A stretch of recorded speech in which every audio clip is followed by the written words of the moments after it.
Insomnio con escamas. Un pez cruza mi sueño cada noche y abre un túnel de incienso en la almohada. Sobre el vidrio que es piel, que corta el aire, pega después sus párpados, escucha. Las aguas me rodean, de una pared a otra siento temblar sus hojas cristalinas. Esto es un poema de Seller, que fue parte del Umbral Secreto, ¿cierto? Una exposición de surrealismo en Chile.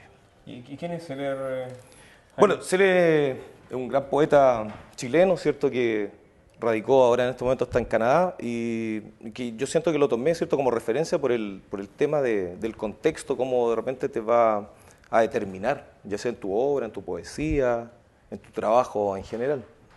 Y yo siento que en el caso de él siempre tiene las referencias con el río, ¿cierto? De su niñez.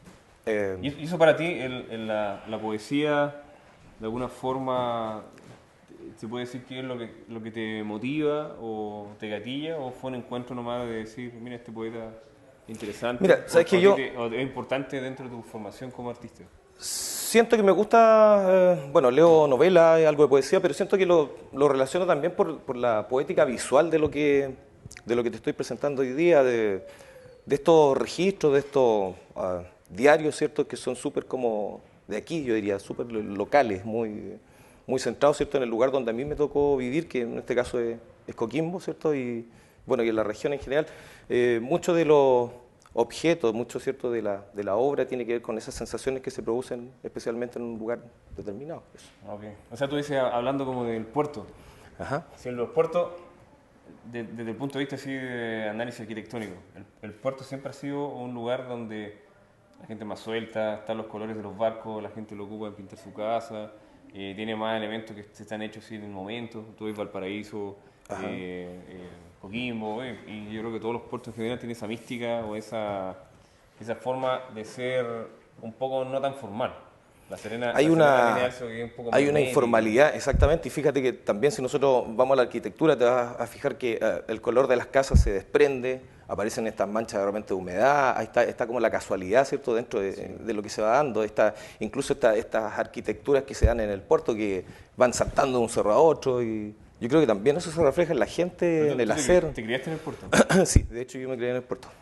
Yo creo que soy una construcción de ese lugar. Los porteños. Ajá.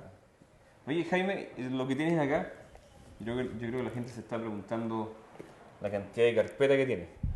Y de hecho a mí me sorprende porque tú venías acá, buscabas carpetas, pero nunca las vi llenas con información. Sí, bueno, aquí hay unos registros que datan de distintos años. Yo algunos los tengo, ¿cierto?, ahí registrados.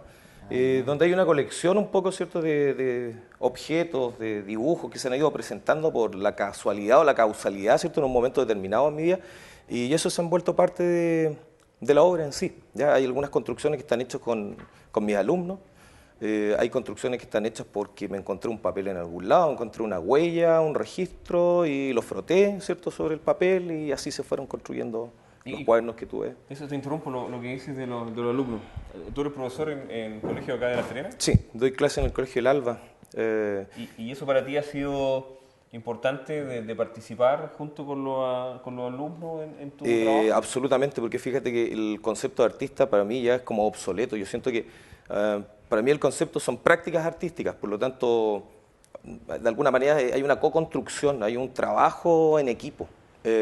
Consciente, inconsciente, de intervención. La obra en realidad deja de ser mía. Si te fijas, por ejemplo, en este caso, hay elementos que son como del imaginario de los chicos, que tal vez están en internet, no sé, están vueltos a trabajar encima, hay elementos que son aportados por ellos, y yo construyo una obra en relación a lo que ellos también aportan.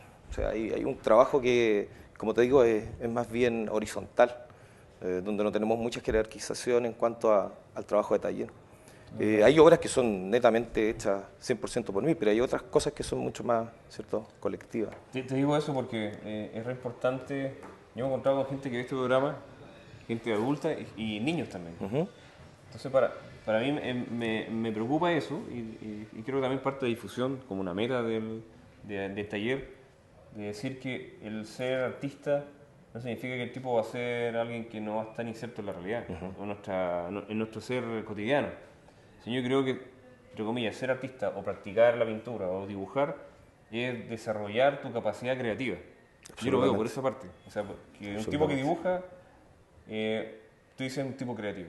Por lo tanto, y en general, y fíjate que el dibujo nace así, brota. En realidad, no sé si ese dibujo hay que aprenderlo tanto. Y es una de las cosas que tú te fijas que yo voy coleccionando. Hay muchos tipos de artistas, el mismo arte que haces tú, el mismo arte que hace otra gente, ¿cierto?, de la región, pero a mí me ha interesado particularmente, sin desmerecer ninguno otro, este arte que es más bien espontáneo, un poco más bruto, diría yo. Es como que hay una materialidad especial que se puede llegar a convertir en obra de arte. Como te digo, son prácticas artísticas, son ejercicios de arte. No creo que ninguna croquera tenga unas obras terminadas, siento que son ejercicios. Son ejercicios dentro de esta realidad artística. Y lo otro importante, siento yo que ha ido cargando un poco también es el azar, ¿ya? Lo azaroso dentro de esta construcción que hay. La magia. La magia entendía como estos relatos que cuando, ¿cierto?, yo era pequeño me contaba mi madre, a la que uno siempre le cree en realidad, que tiene que ver con toda esta fantasía que hay del puerto, los duendes, las historias extrañas, así como... Después me di cuenta un poco que también tenía influencia sobre mi trabajo. Estos personajes que tú te fijas que van saliendo son algo un poco mitológicos, diría yo, una mitología bien personal, de un imaginario. ¿Este pertenece a un imaginario? Casi todos son parte de mi propio imaginario, diría yo, de mis propios mitos, de mis propias leyendas que uno va construyendo un poco. Este personaje, ¿cierto?, que fíjate que tiene como una luz en el interior, ¿cierto? Hay una mancha roja. Posee una gran cabeza, está muy alerta, ¿cierto?, a lo que le rodea. Muchos de estos imaginarios, como este, por ejemplo, ¿sí?, este personaje un poco simiesco, el que tienes allá. ¿Y estos personajes, Jaime, tiene alguna dimensión después? Porque tú los trabajas acá, ¿no es cierto?, lo desarrollas. Después los tomas y los llevas a otra dimensión. ¿Son proyectos o la obra es esto? Mira, son proyectos que después terminan en 3 dimensiones. No sé si te fijas en el caso, por ejemplo, el personaje que te mostré allá, el muñeco, empiezan a cobrar relieve. Muchos de ellos se convierten en personajes tridimensionales. No sé si lo podemos acercar eso. Por ejemplo, Ya esto era parte de una serie de dibujos. Ahora yo estoy trabajando con un concepto que tiene que ver, ¿cierto?, con la protección medioambiental. Entonces, esta es una botella plástica. No es nada del otro mundo, lo voy a hacer para revisarlo y verlo. Sí, y bueno, y estos están construidos con basura, en realidad. Estos personajes están hechos a partir de basura que he ido recolectando y voy trabajando con distintas pinturas sobre ellos. Está muy bonito. Entonces, todos estos personajes finalmente terminan en volumen. Van tomando una cierta vida de alguna manera y le podemos crear historia. Y como te digo, ir creando una especie de ficción en relación al tema que uno va a trabajar. No solamente el tema del dibujo y la pintura, como te digo, igual he ido incursionando en otras temáticas de las artes visuales y con otras técnicas, pero por ahora lo que yo te traje más bien como un hilo conductor es como la génesis, ¿cierto?, hasta llegar a lo que son los personajes. ¿Cuál es tu medio que aplicas comúnmente? Aquí yo veo acuarelas, acrílicos. Acuarelas, acrílicos, tintas, jugos naturales, a veces fruta. En realidad, como te digo, lo que va llegando un poco a mis manos también en el momento que voy a desarrollar la obra. Si uno tiene ciertas preferencias por algún material más que por otro, y lo que te contaba en un comienzo, tal vez uno se da ciertos gustos en trabajar con algunos papeles, ¿cierto?, algunas tintas, algunos colores, pero también no desecho trabajar con hojas de un cuaderno o con alguna hoja que me encontré botada, ¿ya? Como esto, por ejemplo, donde aquí hay un posavasos. Hay restos, por ejemplo, de una hoja, ¿cierto?, que también me encontré, que tiene algunos nombres escritos, un trozo de lija.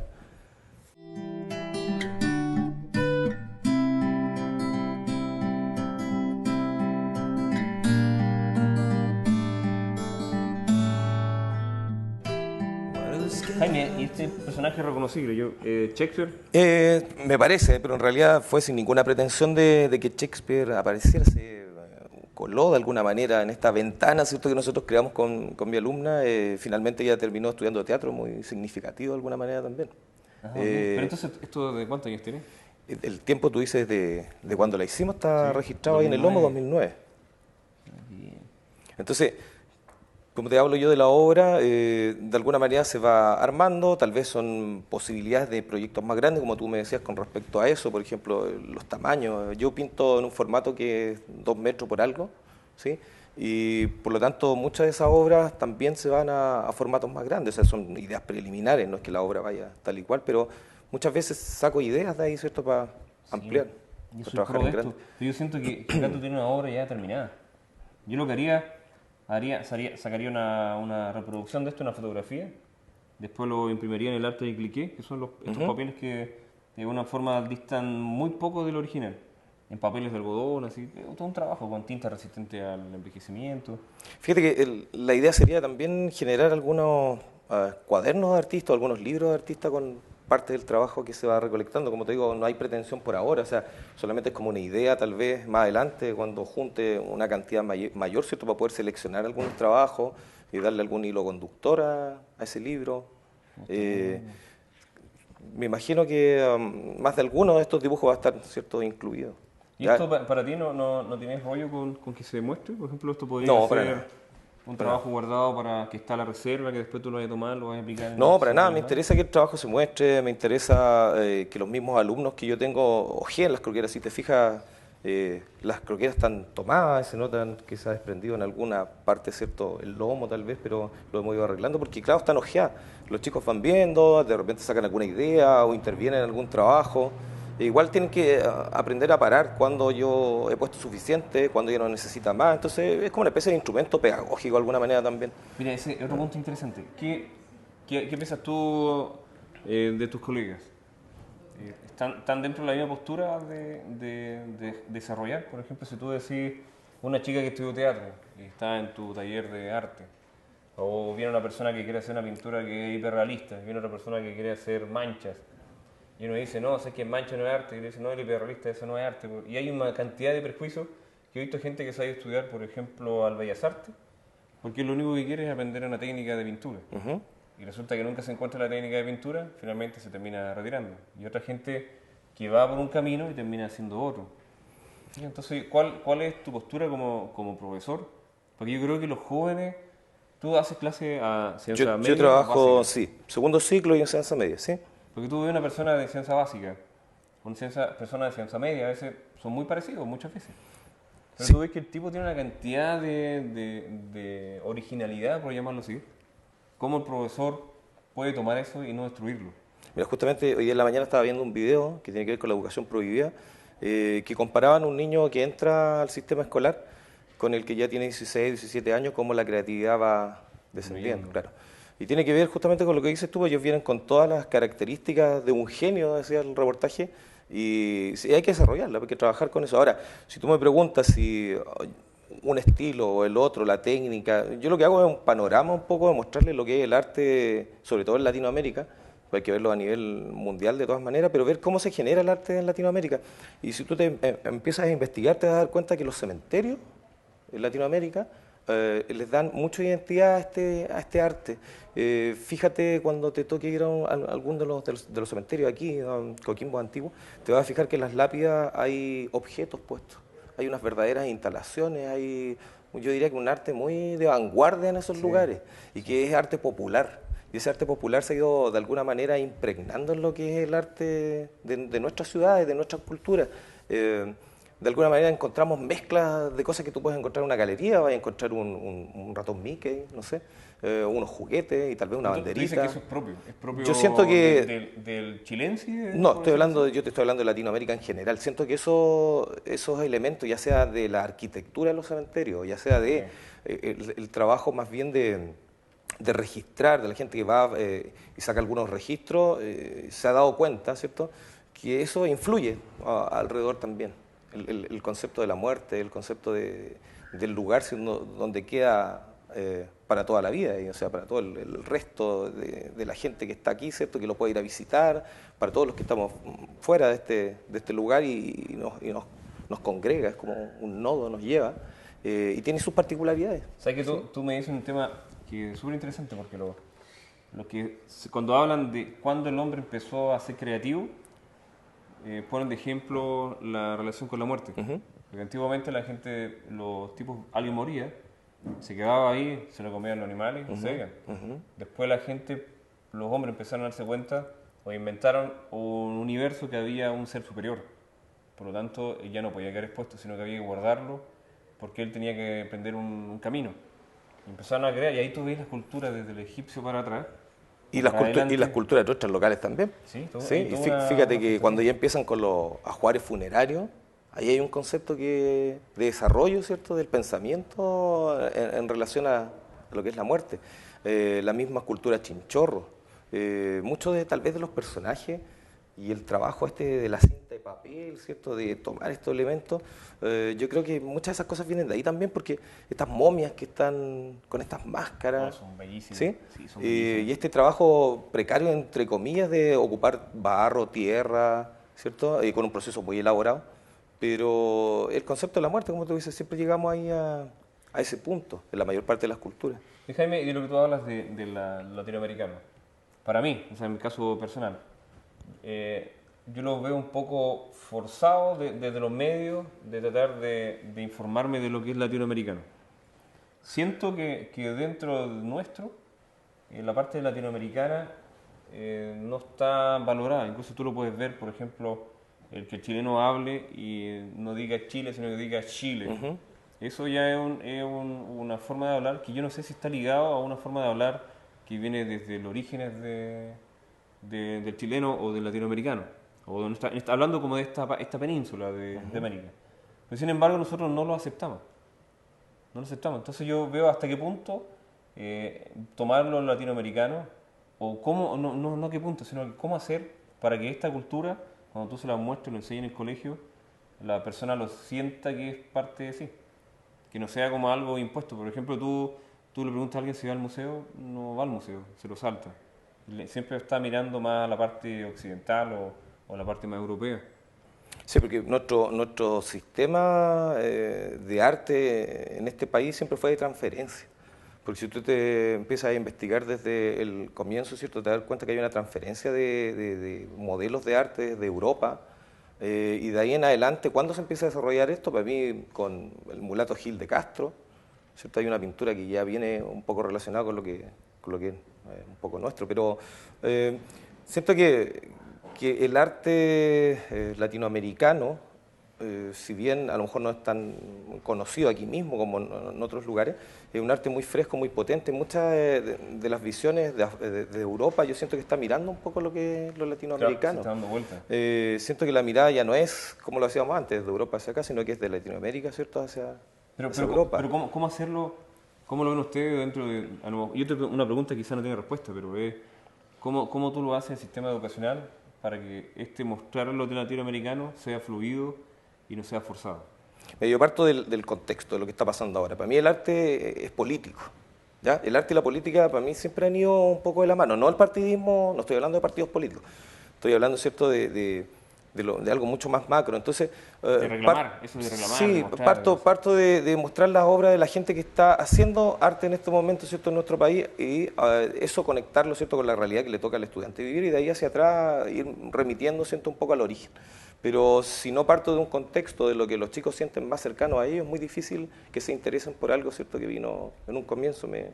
Me cuesta eso, por eso tengo que partir desde el arte contemporáneo. Siempre las prácticas de arte contemporáneo en Chile, ¿cierto?, lo que está sucediendo, y de ahí lo llevo, ¿cierto?, hacia el comienzo, de alguna manera. Fíjate en esto, por ejemplo, esto es un ejercicio de obra con lata, con spray. No, está muy bonito. Muy bonito. Que hay un trabajo sobre la croquera directa, que se fue como metiendo, ¿cierto?, dentro de la hoja en algunas zonas. Mira ese plateado que tiene. Sí, da la sensación de que se hubiera como quemado de alguna manera. Vamos a quedar el primer bloque. Okay.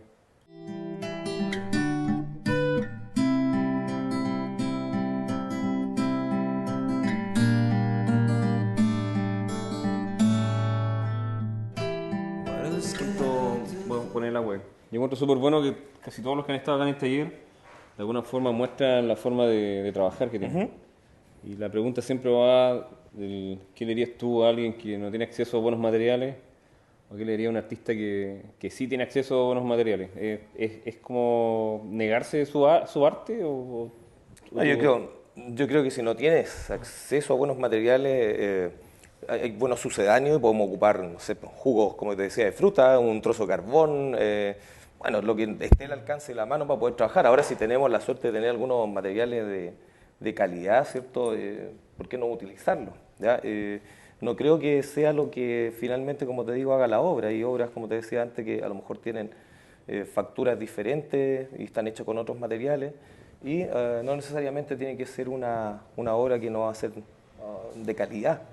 Ahora, si tenemos estas tintas que estoy viendo yo aquí como... No, un poco potente. ¿Sí? Es lo bueno en papel. Sabes que yo lo recomiendo, sobre todo a los acuarelistas o a la gente que quiere pintar con agua, tener un papel de buena calidad. Porque si tú vas a pintar en un cuché acuarela, Ajá. ya te da un efecto súper rico, igual, pero no sale lo que tú estás soñando. Por ejemplo, un niño que se metió a YouTube y vio un tipo pintando wet watercolor, una Ajá. acuarela húmeda, y quiere hacerlo con un papel roneo, claro, está perdido, no resulta. Eso tiene que ver, claro, con la selección de los materiales.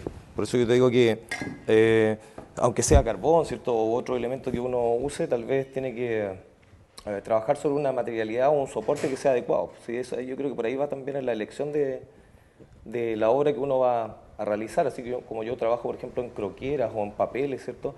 Tengo que tener un material que me permita trasladarlo, llevarlo de un lado a otro, ¿cierto? Que me permita moverlo y ojearlo. Me parece que las tintas estas, yo por lo menos lo había probado, creo que dan muy buen resultado. Me gusta el trabajo este, tal vez me gustaría una croquera de este tipo, porque no sé si existen, porque si usted fija los otros papeles son más delgados. Sí, son de... Sí. ¿Sí? Tal vez me gustaría, ¿cierto?, tener una croquera que me permitiera mojarla y ir trabajando en ella. El problema de las croqueras que son de este material es que el papel, como es grueso de acuarela, Ajá. termina finalmente con una Biblia. Esa Biblia del antiguo. Claro. Pero te lo puedes mandar a hacer o... Vi una acuarela muy bonita de una persona que compró papel, la mandó ¿Ya? a hacer. El único problema es que la persona que hizo la encuadernación la sufrió mucho, porque el papel grueso es difícil de trabajar. Pero tú la puedes hacer tú. O sea, claro, tú puedes generar tus propios libros o tus propios, ¿cierto?, cuadernos, de alguna manera, en base a que ya tengas claro como los efectos, ¿cierto?, lo que tú quieres obtener. Y ahí también tienes acrílicos, si Vamos a probar. quieren aplicar algún Ok. plateado, he visto que te gustan Sí, los brillos. sí. Sí, vamos a probar algo ahí. Oye, ese tema del formato, Jaime, yo veo tu obra y alguna obra ya la imagino en grande. Mira, a mí, en el museo de, no sé si, el Reina Sofía parece. Ajá. Tengo una confusión entre el Thyssen y el Reina Sofía. Vi una obra de tapiz y la sala de tapiz es un cuadrado como de 5 por 5 Ujú. y tienen los 4 puntos, 4 obras de tapiz y todas en formato de 2 por 3 metros, 3 por 3 metros. Trabajaba bastante grande. Sí, súper grande. Y sé sí. que había un cuadro que era de arena Ujú. donde trabajó después con... No, tiene la tapa ahí, mira. ¿Te la tapa? Tiene la tapa como una pastilla. Trabajó directamente con una especie como clavo en la arena. Ujú. Y fue tan potente la estructura que el formato yo creo que también le dio parte de peso a la obra. ¿Qué opináis de eso del formato? Yo he visto obras tuyas en gran formato y obras en pequeño formato. Yo creo que el formato como que sigue siendo una buena obra igual. Mira, Por yo lo menos tengo- lo que he visto de tuyo. De la gente que conoce la obra, a veces hay críticas al tamaño del formato pequeño, porque siempre dicen, ¿por qué no lo mismo que hacían la croquera no lo hacen gigante? Siempre me dicen, o al revés, pues. O que tiene que ver con el uso del espacio, que tal vez la croquera tiene una forma de usar el espacio, ¿cierto? Ya sea porque es un espacio íntimo, o la corporalidad, que es el trabajar sobre una obra que es mucho más extensa, más grande.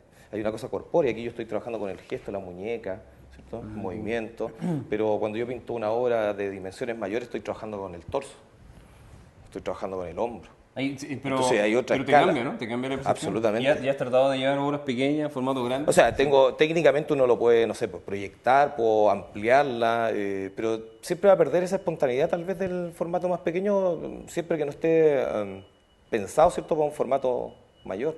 Sí, pero yo siento que hay una cosa, como te digo, con respecto a lo que es el trabajo corporal, porque yo aquí, por ejemplo, no sé, pues, el control de la pintura lo estoy ejerciendo a lo mejor con un dedo, pero en la obra grande yo estoy con mi cuerpo, yo me muevo con la cintura, Ya. o no sé, que mi brazo genera ciertos ritmos, ¿cierto? Entonces, claro, para mí son escalas diferentes. ¿Y qué opinas de estas impresiones de artistas que ahora hacen algo chico y lo imprimen en papeles que son pendones de plástico fotográfico? Mira, yo tengo, en ese sentido, no tengo ningún problema con que la obra sea grande, se imprima, que tú tomes un objeto y le imprimas, no sé, con un termo, en una madera, en lo que se te ocurra, porque si es parte un poco del registro, ¿cierto?, que va a hacer que tu obra trascienda, que tu obra se muestre, me parece que es interesante, mientras haya una construcción muy clara detrás de la obra que tú vayas a presentar. O sea, que es lo que hablábamos recién con respecto a también el tubo que tú pintaste, o sea, puede ser sobre un pedazo de madera grueso o sobre una tela, pero es el resultado de lo que quieres transmitir a través de la obra. Esto, por ejemplo, es un ejercicio de taller, No, pero está súper bien, está hay trabajos donde uno, ¿cierto?, tiene una idea que va desarrollando de a poco. Se puede leer su trazo ahí, ¿no? Me parece súper bien. Oye, eso de los pendones, yo tenía un amigo que era un artista que lo único que quería que existieran las elecciones, porque él después que terminaban, sacaban los pendones de los políticos y dicen que eran geniales telas para trabajar Bueno, sí, pero es lo con mejor. pintura. Es lo mejor que hacen los políticos por los artistas, ponernos esos pendones a la mano. Yo también tengo algunos que en realidad he retirado después de que pasan las campañas y me sirven. Y estamos pensando, de hecho, en hacer una intervención en la calle porque tú eres arquitecto y sabes perfectamente que son modulares y yo puedo construir un espacio con eso, entonces tridimensional. Y ahí tenemos algunas ideas para ir trabajando con lo que era intervención y llegamos al punto que yo te decía al principio, o sea, esto que está aquí es parte de una obra, es como nosotros tenemos muchos personajes que viven dentro de uno y esos personajes necesitan desarrollar su obra a través de ya sea el dibujo, a través de la fotografía, el video, lo que parezca, ¿cierto? Pero no solamente te vas a quedar con esos lenguajes, yo he hecho algo de performance, algo de instalación, creo que los lenguajes te van llamando, o sea, en la medida que uno va desarrollando su trabajo va, ¿cierto?, entrando en otro espacio, va trabajando con otras temáticas que necesitan para desarrollarse, ¿cierto?, otros lenguajes también. Jaime, ¿y dentro de tus proyectos ahora tú estás dentro de alguna empresa? Digo empresa como proyecto, trabajando. Mira, como proyecto estoy trabajando con la Majá Artes Visuales, que tiene apoyo del SECA de Ovalle. La Majá, donde está, ¿cierto?, Camilo y Gerardo, que son los que están a cargo de dar este espacio de desarrollo. Con ellos estamos trabajando en unos posibles ejercicios de obra con las caletas de pescadores. Okay. Eso va a ser pronto. Vamos a ¿Ahí dónde está hacer un Yoba? trabajo. ¿Dónde está Yoba? Yoba. Claro, está Yoba también. Pero los que generan este nodo son Gerardo y Camilo y estamos viendo un tema de un mural también con ellos. Pero como te digo, siempre hay proyectos futuros. Yo te decía un libro, por ahí está la idea de hacer un libro. Tengo algunas intervenciones cerca del colegio donde trabajo, donde las calles tienen nombre de pintores. Entonces quiero llevar obras a la calle y ahí tengo que buscar a alguien que me financie para poder hacer todo este trabajo un poco. Pero siempre cierto, hay nuevos proyectos, siempre hay ideas. Oye, y eso de la calle, hablando como del concepto de arte, tú ves acá en La Serena, en el museo que está abierto, hay arte en la calle. ¿Por qué no Sí, la sí. pintura también está en la calle? Jaime, sabes que te doy las gracias y sobre todo este papel, me acuerdo que te lo pasamos hace mucho tiempo como las muestras de Jane Müller. Fue excelente papel por lo demás. Y le diste súper bien, hiciste una obra súper bien. Se integra súper bien ahí, Gallito. Bueno, Gracias, un Jaime. gusto estar contigo, Francisco, como siempre lo hemos hecho. Igualmente. Muchas gracias Igualmente. por invitarme por compartir. a tu trabajo. Ok.